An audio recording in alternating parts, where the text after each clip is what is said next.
अस्सलाम वालेकुम। CID news network के साथ मैं हूं नाला कुरैशी। सीआईडी न्यूज नेटवर्क के नुमाइंदे गुलावर खान पर कातलाना हमला। इस्लामाबाद सेक्टर F12 के रिहायशी गुलावर खान और भाई दाऊद खान पर कातलाना हमला किया गया। फायरिंग करने वाले में जुबैर और उमैर नामी शख्स मुलव्विस। पहले लोहे के रॉड के साथ तशद्दुद किया गया और उसके बाद 4 से 5 सीधे फायर किए गए। एक गोली गुलावर खान की टांग पर और दूसरी गोली दाऊद खान के बाजू पर लगी और वो शदीद जख्मी हुए। शदीद जख्मी होने के बाद भी दाऊद खान 15 पर मुसलसल कॉल करते रहे और हमारी पुलिस हस्ब रिवायत मौका वारदात के 2 घंटे के बाद वहां पहुंची जब मुलजिमान फरार हो चुके। मुतासरा खानदानों का आईजी इस्लामाबाद से इंसाफ का मुतालबा और मुलजिमान की जल्द अज जल्द गिरफ्तारी को यकीनी बनाया जाए। जी नाज़रीन, इस वक्त हम मौजूद हैं इस्लामाबाद के सेक्टर F12 में, जहाँ पर कुछ अनासर में लड़ाई झगड़े के दौरान सीआईडी के नुमाइंदे दिलावर खान और उनके कजिन भाई दाऊद खान पर तशद्दुद किया गया के बाद उन पर कत्ल के इरादे से फायरिंग की गई, जिसमें एक गुलावर खान और एक दाऊद खान है, जिनके घर में इस वक्त हम मौजूद हैं। तो चलिए जानते हैं उनसे कि आखिर ये क्या मामला थे जिन वजूहात की वजह से उन पर फायरिंग की गई। सर हुआ था कि मैं सुबह आया था घर पे, तो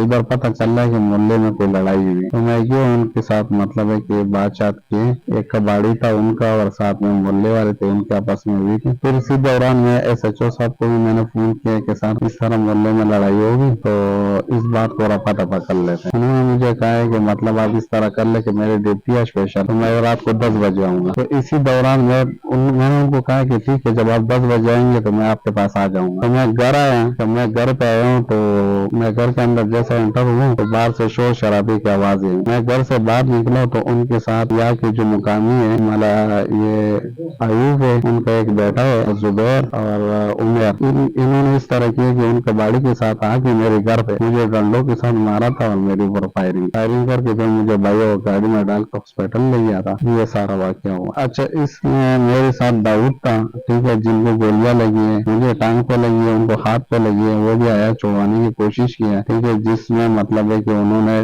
स्टेप फायरिंग करते हैं, उसके हाथ पे भी लगी और मेरे टांग पे भी लगी। वहाँ पे आए इंचार्ज जो सब इंस्पेक्टर है वो हमारे पास आए, तो उन्होंने बयान शयान लिए, हमने सारा कुछ बताया उनको। अच्छा, ये जो मलक अयूब है, इसके बेटे के पास असला था और जुबैर के पास था, तो इन्होंने मतलब है कि स्टेट फायरिंग की हम दोनों के।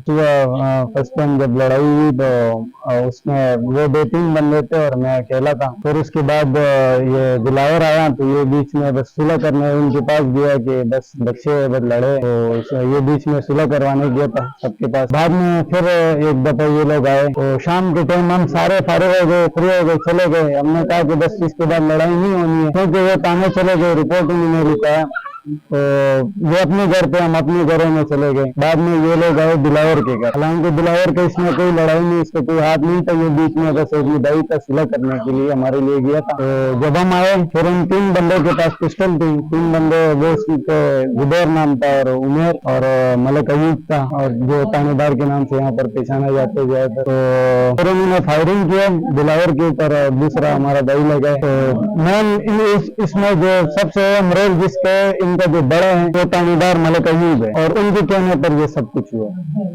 हमें ऐसे पता चला था कि यहाँ पे मैं आया था अपने अम्मी के घर, तो यहाँ पे मैं और मेरा बेटा और भाई हम सब बैठे हुए थे। तो दिलावर का बेटा आया कहते हुए कि मेरे अब्बू के साथ वो लोग लड़ाई कर रहे, तो आप जल्दी से आ जाओ। तो बस मैं एकदम घर से निकल आया। जब मैं आया तो वो मैं जब देखा दिलावर के मुंह से और नाक से खून दे रहा था, मैंने छुड़ाने की कोशिश की और उनसे मतलब कि बहुत कोशिश की मामले को रफा दफा करने की, लेकिन उसने एकदम से पिस्तौल निकाला और इसके ऊपर भी बिल्कुल स्ट्रेट फायरिंग की, और मैं खड़ा था, मेरे ऊपर भी स्ट्रेट फायरिंग किया और मेरे हर बाजू पर गोली लगी जो अभी तक बाजू के अंदर पड़ी हुई है। डॉक्टर ने कहा कि 2-3 दिन के बाद निकालेंगे, और फिर उसके बाद वो लोग चले गए, यहाँ से फरार हो गए। हमने कई बार पुलिस हेल्पलाइन पर फोन किया, हेल्पलाइन वाले भी इतने स्टोरी पूछ रहे थे। मैंने बोला भाई शार्ट बात है कि आप यहाँ पे पुलिस वैन भेजो, ठीक है ना, बाकी इधर आके इन्वेस्टिगेशन कर देना। तो मुझे भी गोली लगी थी, जब एक बंदे को गोली लगी होती है तो एक स्टोरी तो नहीं बता सकते ना कि गोली लगी हुई है, दूसरा भाई आपके मैं स्टोरिया सुना कि यार किस तरह हुआ, कैसे हुआ, कौन आया था, क्या हुआ, सीधी सीधी बात है, आप आ जाओ यहाँ पे। अच्छा, फिर उसके बाद पुलिस तकरीबन मेरे ख्याल में कोई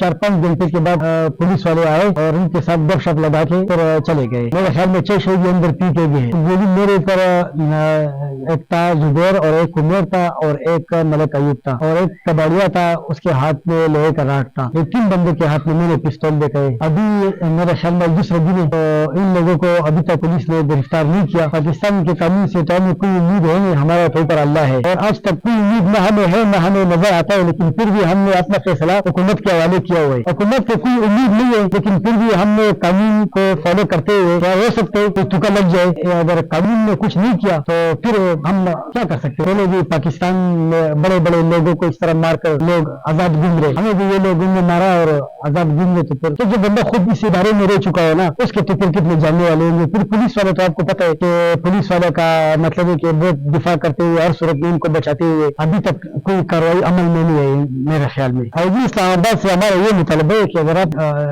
हम 2 बंदों को गोली लगी है, अगर आपने उस पर हमें इंसाफ फराहम किया और हमारे साथ मदद किया और जालिम को आप फिर किरदार तक पहुंचाया तो आपकी बहुत नवाजिश होगी। जैसे फिर भी लेकर रखे कोई उम्मीद नजर नहीं आती है। CID न्यूज़ नेटवर्क पे इतना ही। मज़ीद खबरों से बाखबर रहने के लिए देखते रहिए CID न्यूज़ नेटवर्क।